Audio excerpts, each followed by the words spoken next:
Recently, I talked about Tesla advertising their EV prices somewhere near their superchargers. Well, this seemed to be a popular idea, so I've come up with a graphical representation of how this could look. Plus, let's take a quick look at Tesla's inventory, what they might mean by fleet profits, and Cybertruck has a new camo wrap. Let's take a look.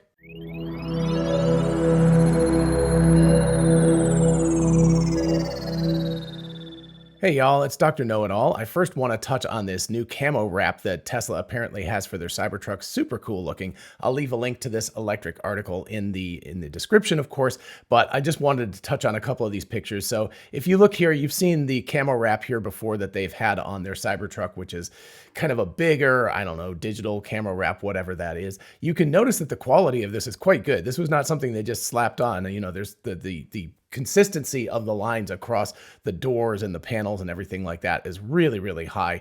This picture, unfortunately, is a little bit less, high resolution. It looks like the car was in motion at the time, of course, but this one looks even more military. It's that sort of digital camo sort of look. Anyway, it's starting to make me wonder if Tesla might actually provide these wraps as a thing that you can purchase at the point of sale rather than letting other people do this. It looks like they've got something that's very, very cool. Who knows? They might just allow third parties to do this sort of thing, but it looks like they've at least experimented with a few different varieties of it. And I have to say, it's pretty cool. There was also a third party sort of a render that I saw that was like a polygonal thing that made it look like it was, faceted. So it was like a low poly resolution sort of image of the Cybertruck. And I was like, well, that'd be really cool too. So it seems like wraps are going to be a big thing, whether Tesla provides some of them or not. I don't know, but certainly people are going to very much enjoy wrapping their Cybertrucks. So let's next turn quickly to Tesla's Q2 2023 earnings report.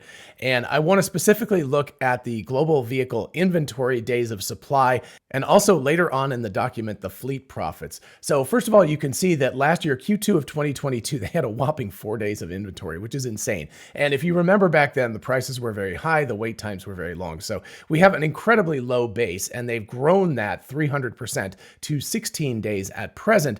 But 16 days is far less than if you look at legacy auto, their internal combustion engine vehicles over the whole legacy auto market are about 52, 54 days. Legacy auto's EV inventory is actually around 92 days, so it's very, very high.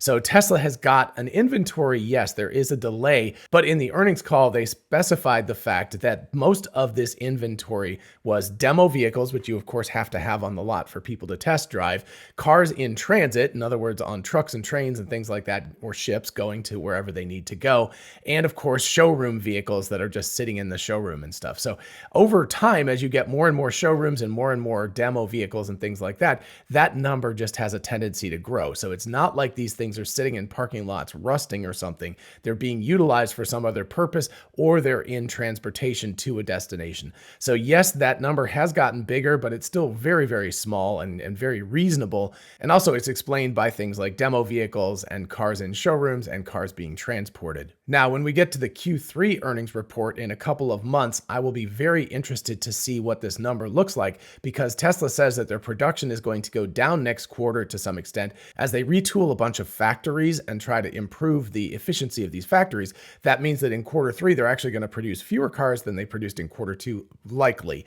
And if that's the case, we should actually see this inventory drop for the first time in a while. So if that inventory drops to like 10 or 12 days or something, I would not be at all surprised. If the inventory, while they're producing fewer cars, goes up again, say like you get 20 days of inventory and they've produced less vehicles than they did last quarter, that would be a concerning sign. But my guess would be if they produce fewer vehicles this quarter, we're going to see the inventory days drop, and that's actually going to be a good sign that the demand is rather consistent, and pretty much what Tesla is selling is dictated by what they're able to produce. More on that in a minute, but first, do you want to make your summer as enjoyable as possible? Then I highly recommend AG1. AG1 is an amazing supplement with 75 high-quality vitamins, minerals, prebiotics, probiotics, and adaptogens to support your gut health and your overall well-being. Just one scoop in 8 to 12 ounces of water per day, and I feel great.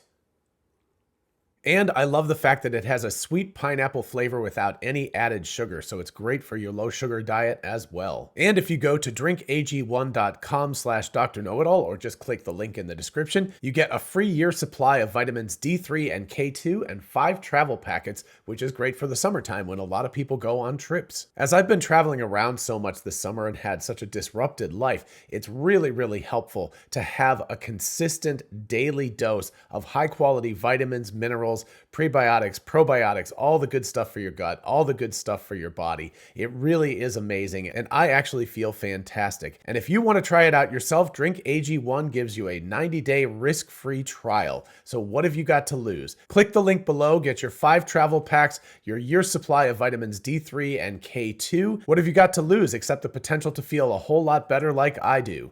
Now let's get back to it. And now I want to turn to page 10 of their Outlook, Profit. While we continue to execute on innovations to reduce the cost of manufacturing and operations over time, we expect our hardware-related profits, which of course is cars and solar roofs and power walls and megapacks, etc., to be accompanied by an acceleration of AI, software, and fleet-based profits. So AI, of course, would be full self-driving, that sort of thing. They might eventually rent out Dojo as a service, so they might do something like that. And of course, their premium connectivity software, which is like $10 a month, of course, is another part of the profits that they can pull in. It's a relatively small amount of money, but when you have a lot of cars on the road and almost everybody has that subscription, that's a lot of money that they're pulling in. But the part of this that really screamed out to me was, and fleet-based profits. What does that mean? A lot of people are like, oh, that's the full self-driving fleet-based profits and things, but they already have that as a separate line item here. So in my mind, what they're hinting at here is that robotaxi is on the horizon, and or, of course, they are also talking about licensing full self-driving to other OEMs, potentially Ford. I'm going to guess it's Ford that they've been in talks with. That makes the most sense. They're the ones who seem to be in the best relationship with Tesla at the moment. But anyway, that fleet-based profits in my mind means that Tesla is looking to create a fleet of robo-taxis that they themselves will own.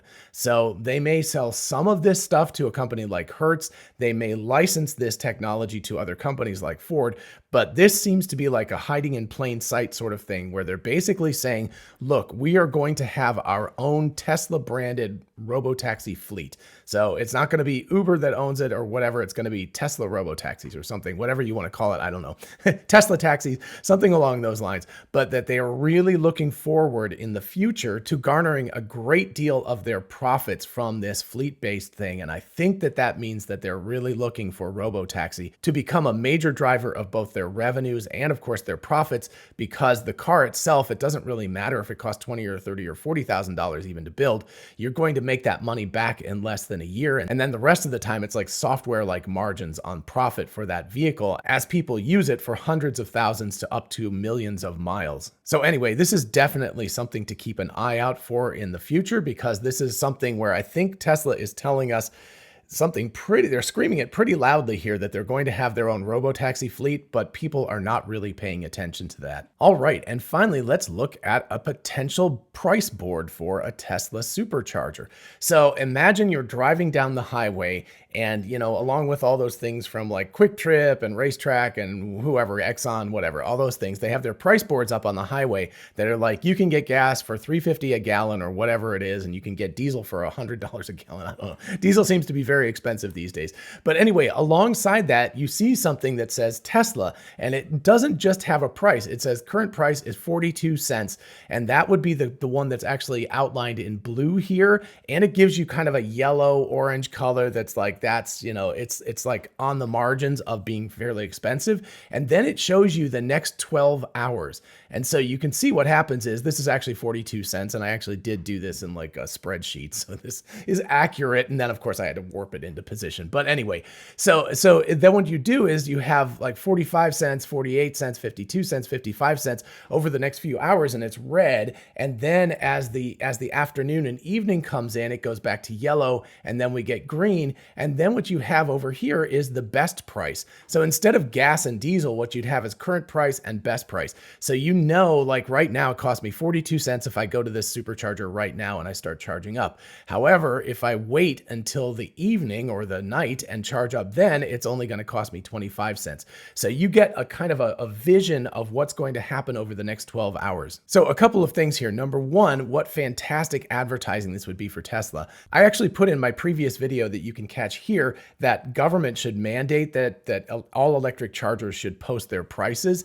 But I actually realized that this is something that Tesla shouldn't wait for the government to mandate. They should start doing this themselves, especially for the busier superchargers, right? It doesn't, if it's like podunk in the middle of nowhere or something that nobody really goes to a lot, and it's fine, you know, it's like whatever, it's a local sort of thing. But out on the highways where there's a huge amount of traffic, you're looking at people being able to see the prices right now and being able to adjust when they want to supercharge if they have that option. Of course, if you're on a road trip, you charge. It doesn't matter what the price is because you need to fill up your car.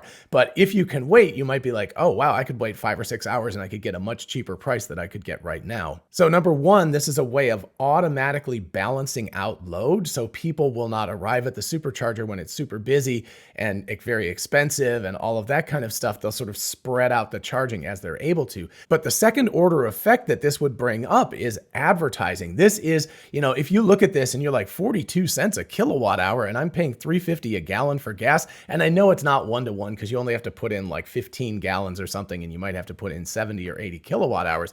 But still, you're going to look at that and go like, maybe I should be getting an EV because that's going to be a lot cheaper to fill up. So I think that what this would do, especially if you place it again on busy highways, so you put it at the superchargers that are next to very, very busy thoroughfares where a lot of cars go, not just Teslas, but a lot of other vehicles, and they get to pass by that over and over again as you're driving down I-95 or I-85 or the 10 or the 5 or whatever it is. You know, as you're driving by those freeways and you pass past those superchargers and you see those giant boards that are up on the roads and they're advertising prices that are like a fifth or a seventh of what you're seeing your gas prices as, you're going to start to think about EVs a lot more seriously. So this would be a way for Tesla and other EV manufacturers to drive demand. Now, of course, ironically, other EV manufacturers don't have these supercharging networks, and they're having to partner with Tesla, which is another great thing with Tesla having the North American charging standard and all of these companies getting on board and starting to use their superchargers, is that Tesla will be able to advertise themselves and the fact that EVs are cheaper, and they're going to put in people's minds as they're driving around in their internal combustion engine vehicles that they could save a lot of money supercharging. And of course, supercharging is expensive relative to home, so there's also that aspect. But a lot of people just aren't educated in this. And so in my mind, this is just a fantastic way for Tesla to dig into people's minds and to really plant the idea that EVs are indeed significantly cheaper than gas cars. While at the same time, for people driving EVs, they'll be able to do a little bit of self-load balancing so that if they can wait until later to charge up or till a cheaper time, people will tend to do that and they'll know right when it is, right? So you can just count the hours. You can be like, okay, so here it is right now. I think I set this as 1 o'clock in the afternoon. And so we get up to rush hour. It's very, very expensive. And then it drops off until like 8, 9, 10, 11, 12. And so if I go at like 8 or 9 at night and I charge up, 40 kilowatt hours or something like that, it's going to cost me this much. It'll be a lot cheaper than it is right now, and certainly a lot cheaper than it would be during rush hour when it's very expensive. And of course, alternatively, as these prices are dynamic, and if you have a Tesla supercharging station that has a solar roof and it's not super full at the moment, they could actually sort of flash reduce those prices. So you could see that right now it's 4 o'clock in the afternoon, but it's not very full and we're getting a lot of sun on the solar panels. And so right now it's actually only like 30 cents or 28 cents or something like that a kilowatt hour. And it's going to go up later when the sun starts to go down and the prices go up. So I'm just saying, like, all of this stuff could be done dynamically in very, very short order by Tesla, which would allow people to see exactly what the prices are, figure out when they want to do their charging. And that has the benefit of helping people save money, helps the Tesla superchargers keep from being too busy because, of course, you raise prices as they get busier and as the electricity costs go up. And then, of course, very importantly, it also helps to load balance the grid, because if you've got a situation where a lot of people are pulling a lot of power. Now, if it's a solar powered thing and it's mostly running drawing off the solar power, that's a whole different matter, which is again why you can drop the price. But if you're pulling that power off the grid and it's a hot day and a whole bunch of other people are doing that too to run their air conditioners and all of that kind of stuff, there will be a major benefit if people intentionally don't go and charge right then and wait until a later time when there's less demand on the grid and they can pull that power for cheaper and also more safely with the grid. So there are a lot of advantages to putting up a sign like this. And in my mind, Tesla should at least experiment. They know exactly what their busiest superchargers are, and they know the ones that are right next to big highways and stuff that have a ton of traffic. And probably there's a lot of overlap between those two things. But anyway, they could just put up like 4 or 5 or 10 or something like that and just see how they work and see if they notice a significant difference in the way that people are utilizing the superchargers, and also maybe see if some of the local Tesla centers are getting more business all of a sudden. Maybe they see the foot traffic increase by like 15% or something over the month after they put this thing up. That would actually be really interesting data for Tesla to have. So putting up a sign like this is on the order of tens of thousands of dollars. It's just small potatoes for a huge company like Tesla. And in my mind, they should at least test something like this out and see how it works. All right, I hope you enjoyed this episode and found it fun and interesting and thought-provoking. Definitely let me know what you think about the Cybertruck camo covers that they've got. Definitely let me know what you think about the Cybertruck camo wraps, especially the newer one with the smaller digital camo. And also for sure, let me know what you think about the potential robotaxi fleet and what Tesla means by fleet-based profits. And while you're down there, please do like the video so other people can find it. And of course, consider subscribing for more of this kind of content.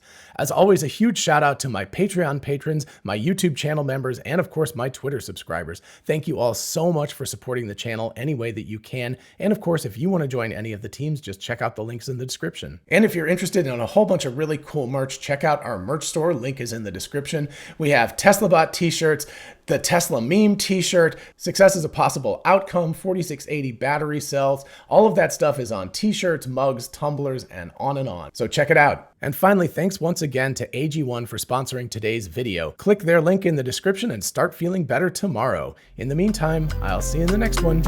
Bye-bye.